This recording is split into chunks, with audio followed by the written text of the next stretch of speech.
오늘 마태복음 24장 45절로 51절에 있는 말씀을 가지고 누가 충성되고 지혜 있는 종인가 라는 제목으로 말씀을 전합니다. 우리 다 같이 한번 인사할게요. 옆 사람과 인사하시고 앞뒤 사람과 인사하실 때 지난 한 주간 동안 평안하십니까? 인사합니다. 지난 한 주간 동안 평안하십니까? 평안하십니까? 평안하십니까? 네. 적화 통일의 야욕을 갖고 북해가 일으킨 전쟁 6.25가 발발한 지 오늘로 67주기가 되는 날입니다.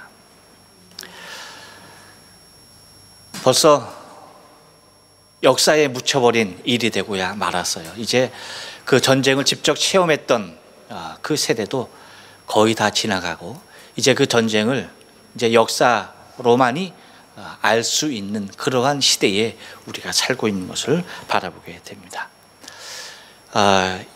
이 6.25가 얼마나 비극적인 우리나라의 사건이었는지에 대해서는 우리가 너무나 잘 알죠. 정말로 암울했던 시기, 개화의 때를 온전히 받아들이지 못하고 속국이 되어서 일제의 치하에 있었던 이제 제2차 세계대전의 승리로 말미암아서 일본이 패하게 되어지고 그 전쟁의 승리로 말미암아 우리나라가 해방을 맞게 되어진 지 불과 5년도 안 되는 그러한 아주 짧은 시기에 나라가 양분되어지고 그리고 전쟁의 화염에 휘말리게 되어지는 그런 비극적인 일이었던 것을 우리가 바라보게 되어집니다. 이러한 가운데서도 정말 대한민국이라는 나라가 그 당시 1950년 그 당시 과연 세계에서 어느 정도의 나라가 대한민국을 알 수 있었고 세계의 어떤 민족이 대한민국이라는 나라를 기억조차 할 수가 있겠습니까? 그런데 참 감사하게도 그러한 아무것도 없는 정말로 보잘것없는 그러한 나라에 전투병력을 지원한 나라가 16개국이나 되어지는 것을 바라보게 됩니다. 미국, 영국, 터키, 호주, 캐나다, 프랑스, 태국, 네덜란드, 그리스, 에티오피아, 콜롬비아, 벨기에, 필리핀, 뉴질랜드, 남아프리카 공화국, 그리고 룩셈부르크까지 정말 최소의 병력, 소대 병력을 보내는 그 룩셈부르크까지 해서 16개국이 전투 병력을 파병하는 지원하는 나라가 되었던 것을 바라보게 됩니다. 그 외에도 의료로 지원했던 국가가 5개국이 있습니다. 스웨덴, 인도, 덴마크, 노르웨이, 이탈리아. 그 외에도 물자 지원국이 39국이 이르르죠. 이러한 것을 보면 정말로 아무런 빛이 없었던 소망이 없었던 대한민국의 젊은 병력들 정말 인생의 가장 황금기에 있는 그러한 청년들, 군인들을 보내서 동양의 정말로 작고 작은 나라 어디에 있는 주사도 모르고 들어보지도 못한 그 나라와 그 민족을 위해서 함께 싸워주었던 그러한 나라와 젊은이들의 생명을 생각할 때에 그들의 생명이 얼마나 고귀했었는가라고 하는 것을 알 수가 있습니다. 곧 우리의 자유와 국권은 그냥 주어진 것이 결코 아니라는 사실을 우리는 역사적으로 바라볼 수가 있다는 겁니다. 정말 은혜가 아닐 수가 없었어요. 정말 은혜였습니다. 그러기에 여러분, 이제 대한민국은 우리의 그런 아팠던 과거, 정말 가난하고 연약했던 그러한 과거를 잊지 말아야 할 너무나 중대한 이유가 있는데 그것은 이제 세계 속에서 열강과 나란히 어깨를 맞추어서 걸어가는 대한민국은 더 낮아지는 자의 모습으로, 그리고 섬기는 종의 모습으로의 국가가 돼야 되지 않겠는가 생각이 되어집니다.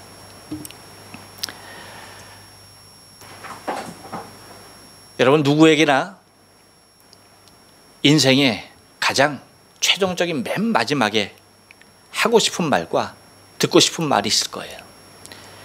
이 많은 세계의 젊은이들이 대한민국에 와서 싸우면서 자신의 생명을 이 땅에 뿌리고 갈 때에 얼마나 많은 말들을 하고 싶었을까요?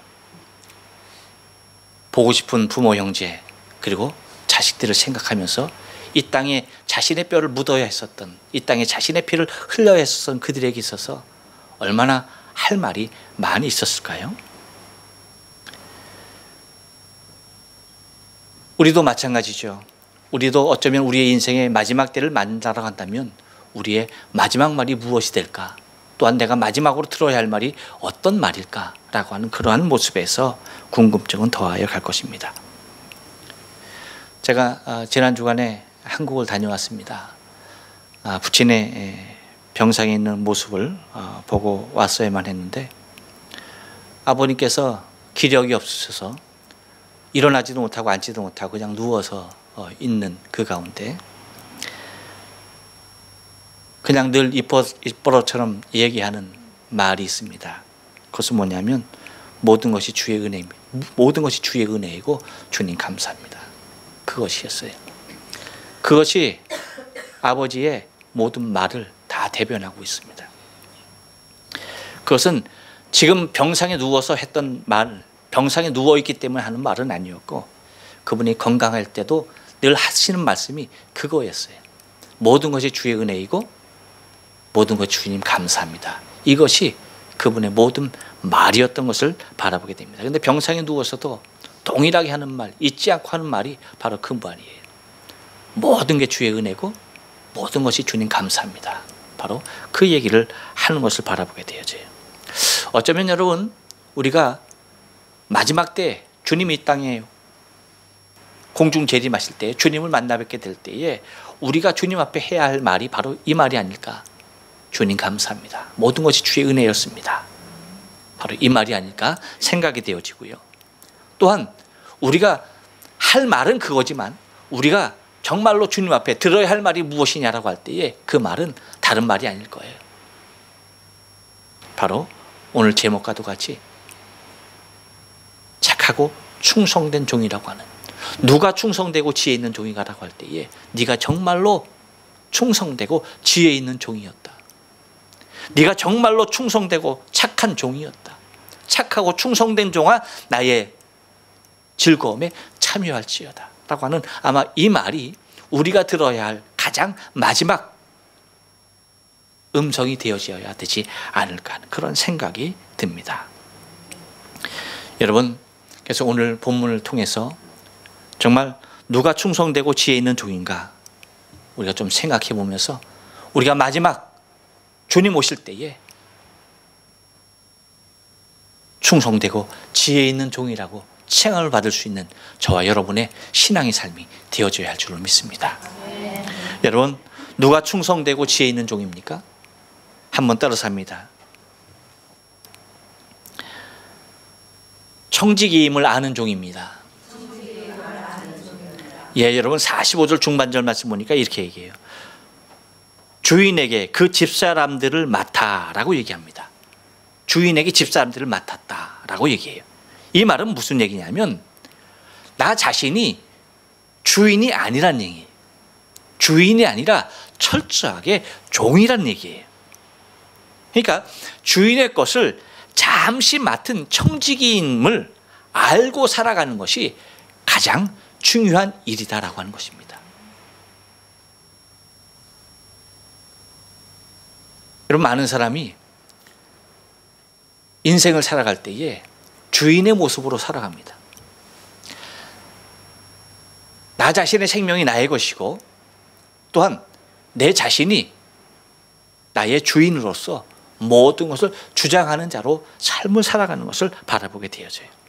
하지만 여러분, 우리는 창조주 앞에 피조물임을 내가 인정하듯이 주인의 것을 맡은 청지기임을 내 자신이 고백하지 아니하면 안 된다라고 하는 거예요. 그렇기 때문에 여러분, 내 생명도 하나님께서 내게 주신 기간 동안 내가 맡아서 관리하는 입장이고요. 내 인생의 삶도 하나님께서 내게 주신 기회 동안 내가 맡아서 주장하는 거고요. 또한 내게 주어진 모든 일조차도 하나님께서 내게 주신 것이므로 내가 그것을 충성스럽게 그리고 지혜롭게 그 사역을 감당하는 것이 바로 종된 모습의 가장 아름다운 것입니다. 그런데 우리의 삶 가운데 우리는 나 자신이 주인의 행세를 하며 살아가는 일들이 너무나 많다는 거예요. 그래서 내 기분에 의하여서, 내 판단에 의하여서, 내 상황에 의하여서 모든 것이 조절되어지고 모든 것이 주장되어진다라고 하는 것이죠. 그래서 내 마음에 들면 좋은 것이고 내 마음에 들지 아니하면 그런 것이에요.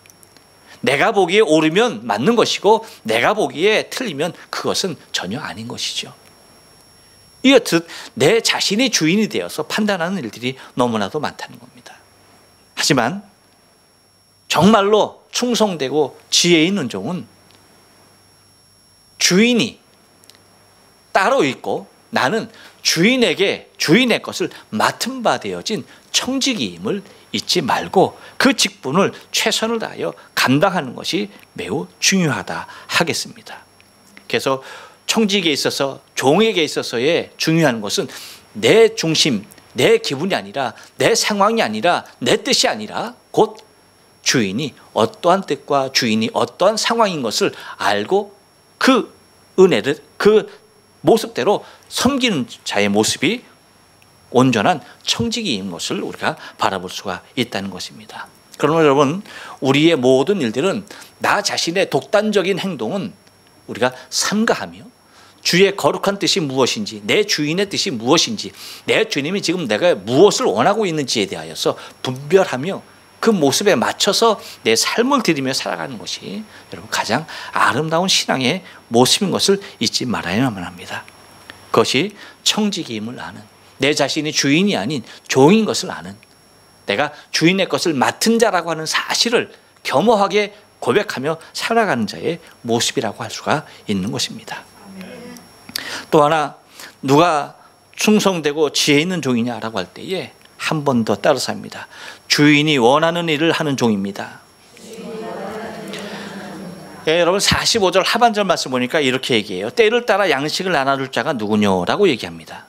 그러니까 주인의 입장에서는 집안 식구들, 곧 주인의 식구들을 잘 돌볼 필요성이 있는, 곧 잘 돌볼 수 있는 종이 필요했던 것이죠. 주인이 멀리 떠나갔기 때문에 주인의 식구들을, 주인의 집안들을 단돌이 할 수 있는 종이 필요했던 것입니다. 그래서 때를 따라 양식이 나눠줄 자가 반드시 필요했던 것이죠.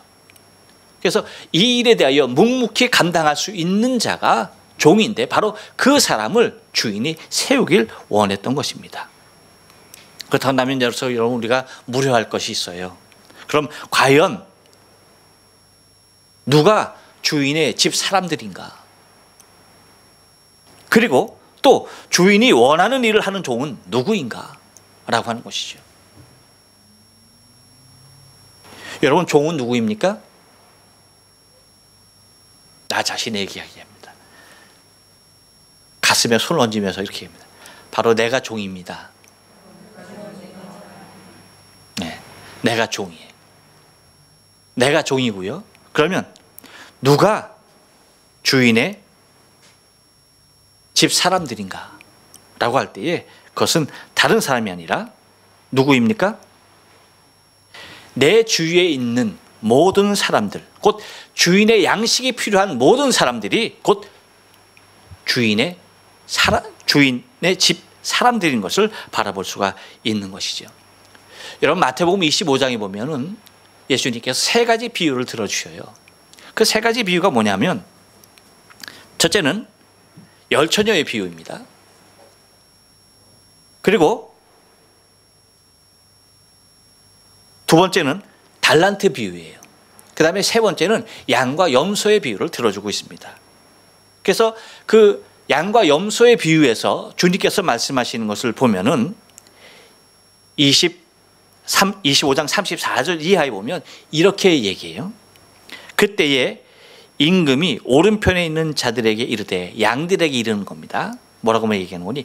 내 아버지께 복을 받을 자여, 나와 창세로부터 너희를 위하여 예비된 나라를 상속하라 라고 하면서, 내가 줄일 때에 너희가 먹을 것을 주었고, 목마를 때에 마시게 하였고, 나그네 되었을 때 영접하였고, 벗었을 때에 입혔으며, 병들었을 때 돌아보았고, 옥에 갇혔을 때에 와서 보았느니라. 의인들이 이렇게 얘기합니다. 대답하여 가로되, 주여, 우리가 어느 때에 주의 줄이신 것을 보고 공개하였으며 목마르신 것을 보고 마시게 하였나이까? 어느 때에 나그네 되신 것을 보고 영접하였으며 벗으신 것을 보고 입혔나이까? 어느 때에 병드신 것이나 옥에 갇히신 것을 보고 가서 배웠나이까 하리니. 40절에서 이렇게 말합니다. 임금이 가라사대, 내가 진실로 너희에게 이르노니 너희가 여기 내 형제 중 지극히 작은 자 하나에게 한 것이 곧 내게 한 것이니라 라고 말합니다. 그러니까 주인의 식구가 누구냐, 주인의 가족이 누구냐라고 할 때에 가장 연약한 한 사람이라고 얘기하고 있어요. 우리가 돌아봐야 할 많은 사람 중에 아주 지극히 작은 자 하나라고 그렇게 말을 하고 있는 것입니다. 바로 그 사람이 주인의 가족이요, 또한 그 사람을 보호하기를, 그들에게 때를 따라서 양식을 나눠주기를 원하는 것이 주인의 마음인 것임을 우리가 알아야 하는 것입니다. 주인은요, 여러분, 언제든지 가장들은 그래요. 밖에 나가서도요, 내 집안 식구들이 잘 먹고 있는지, 잘 지내고 있는지, 이것이 항상 뭐예요? 머리에 남아있을 수밖에 없는 거예요. 밖에 나가서 일을 하는 이유가 무엇이기 때문입니까? 안에 있는 식구들을 잘 살피고 그들에게 필요한 것들을 제공하기 위해서 내가 나가서 뭐 하는 겁니까? 열심히 일을 하는 것이기 때문이에요. 그렇기 때문에 내가 밖에서 일은 할지언정 마음은 어디에 가 있는 거예요? 집 안에 있는 식구들에게, 바로 그들에게 온 마음이 다 가 있는 것입니다. 그렇기 때문에 종을 세워서 내 가족들이, 내 식구들이 원하는 것들을 때에 따라서 양식을 나눠줄 자가 필요하다는 거예요. 그러니까 종이라고 하는 것은, 정말로 충성스럽고 지혜로운 종이라고 하는 것은 주인의 그 마음을 알고 주인이 원하는 그 일을 하는 것, 곧 주인이 때를 따라서 가족들에게, 식구들에게 양식을 나눠주기를 원했듯이 그들에게 필요를 따라서 제공해 주기를 원하는 것이 주인의 철저한 마음인 것을 우리가 바라볼 수가 있어야 된다는 것입니다. 그래서 우리 주님께서 지금도 원하시는 것이 뭐냐면, 가장 지극히 연약한 자들을 살피고 그들을 공개하며 그들에게 필요에 따라서 채우는 것이 하나님께서 가장 기뻐하시고 원하는 것임을 잊지 말아야 돼요. 그래서 그 마음을 아는, 그 주인의 마음을 아는, 그 주인의 소원을 아는, 주인이 원하는 일을 하는 종이야말로 가장 충성스럽다라고 얘기하고요, 가장 지혜롭다라고 그렇게 칭찬을 해주는 것입니다. 그러면 여러분, 우리도 주님께서 오시기까지 우리에게 주어진 우리의 종의 역할을 잘 감당해야 하는데, 그것은 가장 연약한 자들, 곧 주인이 마음이 가 있는 자들, 주인의 마음이 그들에게 가 있는 그 식구들을 향하여서 우리의 마음과 뜻과 정성을 다 쏟아야 한다는 것입니다. 또 하나, 누가 충성되고 지혜 있는 종입니까? 한 번 더 따라서 합니다. 믿음이 있는 종입니다. 예, 여러분, 46절 상반절 말씀 보니까 이렇게 얘기해요. 주인이 올 때에 라고 얘기합니다. 주인이 올 때에. 주인이 언제 오는지는 모르지만 반드시 온다는 것을 믿는 믿음의 종이 바로 충성스럽고 지혜 있는 종이라는 사실이에요. 우리의 신앙의 모습은요, 주인이 중심이 됩니다. 종이 중심이 아닌 주인이 중심이 되는데, 주인이 당장이라도 오실 것을 믿느냐 아니면 못 믿느냐, 여기에 달려 있는 거예요. 여러분, 우리의 신앙생활에 있어서 능력이라고 하는 것은, 믿음이라고 하는 것은 다른 것이 아니라는 거예요. 무엇이 믿음이고 무엇이 능력입니까? 주님께서 지금이라도 오실 것을 믿느냐 믿지 못하느냐예요. 여러분, 주님께서 지금이라도 당장 오실 줄로 믿습니까? 예. 이 믿음이 필요한 겁니다. 종에게 있어 이 믿음이 있어야만이 정말로 충성되고 지혜 있는 종이 될 수가 있는 거예요. 우리가 다음 주에 볼 이제 이 악한 종에 대하여서 판단하는 기준은 딱 한 가지입니다. 무엇입니까? 주인이 더디 올 줄로 안다라고 하는 거예요. 곧 이 얘기는 뭐냐면, 바꿔서 얘기하면 주인이 올 것을 믿지 않는다는 얘기예요. 그러니까 주인이 올 것을 믿느냐 믿지 못하느냐, 이것이 여러분 우리의 믿음의 관건이라고 하는 것이에요. 그래서 주인이 올 것을 믿는다라고 한다면 우리에게 주어진 모든 일들을 귀하게 감당하게 되는 거예요. 아름답게 감당하게 되는 겁니다. 왜 우리가 우리에게 주어진 종의 일을 감당치 못하느냐? 무엇이 없기 때문입니까? 믿음이 없기 때문인데, 주인이 지금이라도 당장 오실 것에 대한 믿음이 없기 때문에 그 일을 감당하지 못하는 거예요. 그렇기 때문에 식구들을 천대하고 때리고 동무들과 술 친구들과 더불어 방탕하게 된다는 것이죠. 하지만 주인이 지금이라도 당장 오실 것을 믿는다고 한다면 우리는 그럴 여가가 없다는 거예요. 더 주인의 가족들을 살펴야 하고 그들에게 시중 들어야 할 일들만이 종에게 남아있다는 것이죠. 그래서 여러분, 우리의 신앙의 삶도 마찬가지입니다. 곧 악한 종은 자신이 주인이 되어서 자신이 중심이 되었기 때문에 주인과는 상관이 없었어요. 하지만 우리의 믿음이라고 하는 것은 나 자신의 중심이 아니라 주인이 중심이 될 때에 우리의 믿음은 온전해지는 거예요. 내 삶 가운데 우리 주님께서 주인이 되어질 때에 여러분, 우리의 믿음은 온전해질 줄로 믿는 거예요. 그래서 믿음이 있으면 주인의 일을 감당하는 종이 되는 것입니다. 그래서 바로 충성되고 지혜 있는 종은 믿음이 있는 종이라는 사실을 잊지 말아야 돼요. 또 하나, 누가 충성되고 지혜 있는 종입니까? 한 번 더 따라서 합니다. 주인을 귀하게 여기는 종입니다. 46절 하반절 말씀 보니까 그렇게 얘기해요. 그 종이 이렇게 하는 것을 보면 그 종이 복이 있으리로다라고 얘기합니다. 여러분, 맡은 자들에게 구할 것은 충성인데 이 충성이 어디에서 나올 수 있다는 것이죠? 무엇에서 나온다는 것입니까? 다른 것이 아니라 오직 주인을 귀하게 여길 때에, 주인을 존귀하게 여길 때에 그 충성스러운 모습이 나오게 된다는 거예요. 곧 그런 행동이 뒤따르게 된다는 것입니다. 그래서 주인의 뜻을 알려고 노력하고 주인의 뜻을 따르려고 종이 주인을 귀하게 여기게 된다는 것입니다. 여러분, 시편 132편 2절 123편 2절 말씀 보면 이런 말이 있어요. 종의 눈이 상전의 손을, 그리고 여종의 눈이 그 주모의 손을 바람같이라고 얘기합니다. 종이 항상 어디에 자신의 눈을 두느냐라고 할 때에 곧 어디에? 상전의 손에. 주인의 손이 무엇을 지시할지 종은 항상 주인의 손만을 뭐 하는 거예요? 떠나지 않는 거예요.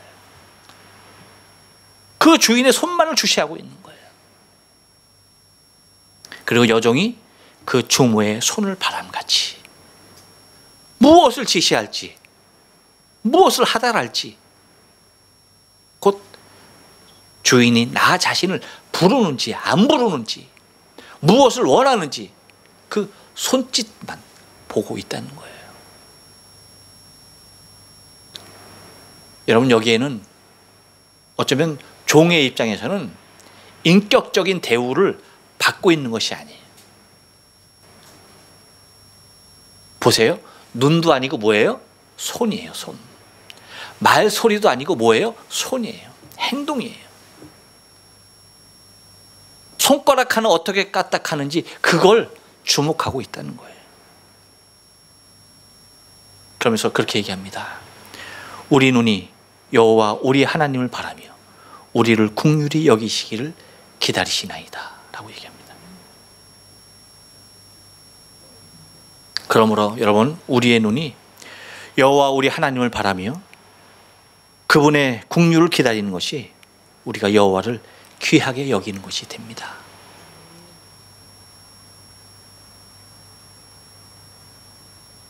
주님을 귀하게 여기는 종, 그 모습으로 우리의 삶을 주 앞에 드려야 할 줄로 믿습니다. 많은 사람들이 자신의 것에 대한 소중함을 갖고 있습니다. 그리고 자신의 생명의 귀함을 느끼고 있어요. 그런데 그 모든 것을 주신, 우리의 생명과 우리 소유의 모든 것을 주관하시고 주신 그 나의 참 주인 되신 우리 주님을 바라보고 그분을 귀히 여기는 우리의 모습이 여러분 더 크게 아름답게 도전되길 원합니다. 그럼 마지막으로, 충성되고 지혜 있는 종은 결과적으로 어떻게 되느냐라고 할 때에 한번 따라서 합니다. 주인의 모든 것을 누리는 자가 됩니다. 예, 여러분 47절 말씀 보니까 그렇게, 내가 진실로 너에게 이르노니 주인의 그 모든 소유를 저에게 맡기리라 라고 얘기합니다. 여러분, 예수님께서 들어주신 이 말씀 속에 주인이라고 하는 것은, 그 주인은, 주인에게 있는 것은 가장 귀한 것이 뭐냐면 영원한 생명이에요. 곧 우리에게 있어서 주인과 더불어 가장 상대적으로 연약한 것이 뭐냐면 여러분, 우리에게는 영원한 생명이 없다는 거예요. 그런데 주인에게 있는 그 영원한 생명이 우리에게도 주어진다는 거예요. 이것만큼 귀하고 아름다운 것은 없어요. 주인에게 있는 그 모든 약속이 나와의 약속이 된다는 거예요. 그리고 모든 만물이 다 주인의 것인데 그 모든 것이 다 내가 누릴 수 있는 것이 된다는 겁니다. 이것이 충성되고 지혜 있는 종에게 주는 곧 주인의 상급이라고 하는 것이에요. 그래서 여러분, 반드시 기억해야 할 것은 우리가 이 땅에 다 주인의 종으로서의 모습을 살아가는데, 청지기로서의 모습을 살아가는데 우리에게 주인이 주실 상급이 반드시 있다는 사실을 잊지 말아야 돼요. 그래서 그 상급을 바라보고 우리가 열심히 뭐 해야 합니까? 우리에게 주어진 종의 직분을 다 해야 하는 것입니다. 그랬을 때에 결과적으로 주시는, 주인이 우리에게 주시는 당신의 모든 것이 우리의 것이 되고 우리가 모든 것을 누리되 하나님의 나라에서 천국에서 그분과 함께, 우리 주님과 함께 영원한 생명을 누리게 되는 줄로 믿습니다. 그때가 오기까지 여러분, 우리에게 주어진 인생의 삶은 기회입니다. 어떤 기회입니까? 주인의 일을 할 수 있는, 주인을 기쁘게 할 수 있는, 주인이 나에게 맡겨진 바 그 일을 할 수 있는 내 인생의 기회가 아직 이 땅에 남아있다는 것이 너무나 귀한 거예요. 주님이 부르시는 그날까지, 주인이 오시는 그날까지, 주인이 곧 오실 것을 믿고 더 열심히 충성스럽고 지혜롭게 일할 수 있는 저와 여러분, 주인께서 기뻐하는 참된 종이 되어지길 주님의 이름으로 축원합니다. 기도하십니다.